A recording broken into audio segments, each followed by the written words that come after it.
श्रीमद् भागवत कथा के माध्यम से आपको शायद बहुत कुछ सीखने को मिलता होगा, मुझे ऐसा विश्वास है। क्योंकि मैं तो मेहनत करता हूँ आपके कल्याण के लिए। आपसे अगर मुझे कोई स्वार्थ अगर है तो इतना ही स्वार्थ है कि आप परमार्थी हों, सेवक हों, दानी दाता हों और आपका कल्याण हो, ये स्वार्थ जरूर है। और इसी स्वार्थ बस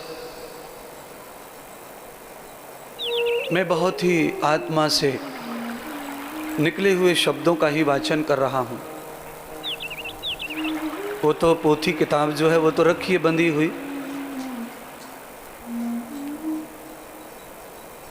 क्योंकि भागवत हमेशा वही फलदायी होती है जो आत्म स्वरूप होती है। जिस ज्ञान में आत्मा का सहयोग नहीं है, जो ज्ञान केवल बुद्धि का है, वो ज्ञान कभी उद्धारक नहीं है। बुद्धि का जो ज्ञान होता है वो विस्मृत ज्ञान है। जैसे मैं आपसे सवाल पूछूं कि आप 6वीं कक्षा पढ़े कि नहीं पढ़े, तो आप कहेंगे पढ़े। फिर मैं आपसे पूछूंगा कि 6वीं में आपने जो पढ़ा था वो सुनाओ, तो आप कहेंगे वो कहीं याद रहता है। ये बुद्धि का ज्ञान, और इसीलिए उसका कोई महत्व ज़्यादा नहीं है जीवन में।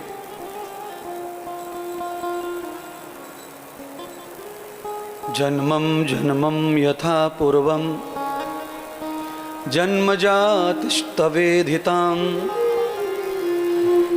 जन्मोपदं जन्मोशखं जन्मो कृतं च मानवम्। मैंने 7 बार जन्म शब्द का प्रयोग किया इस श्लोक में। और ये क्यों किया है कि जन्म तो वैसे हमारे 100 1000 बार भी होते हैं, पर कम से कम 7 जन्म हमको लगातार मानवता के साथ जुड़े रहना पड़ता है, लगना पड़ता है।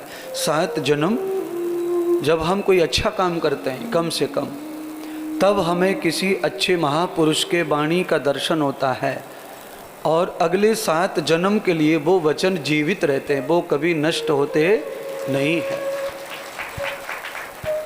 भागवत में कहा अन्य अन्यो न जन्म श्रुतीनाम, बहुवचन 3 से ज्यादा बहुवचन होता है।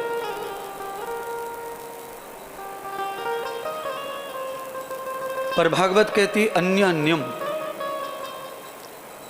अनेक जन्म हो गए आपके, और हर जन्म में आपने कुछ अच्छे कर्म किए हैं। उसका परिणाम है कि आज आप तीर्थ में बैठकर कथा श्रवण कर रहे हैं।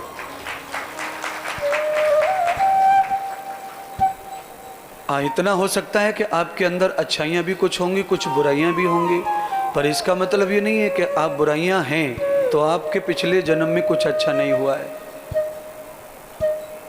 आपके अंदर कितनी बुराई है, पर आप आज यहाँ हैं तो आपके पास पुण्य भी है, पिछला जन्म का तप है, प्रताप है, सत्कर्मों की कोई पूंजी है,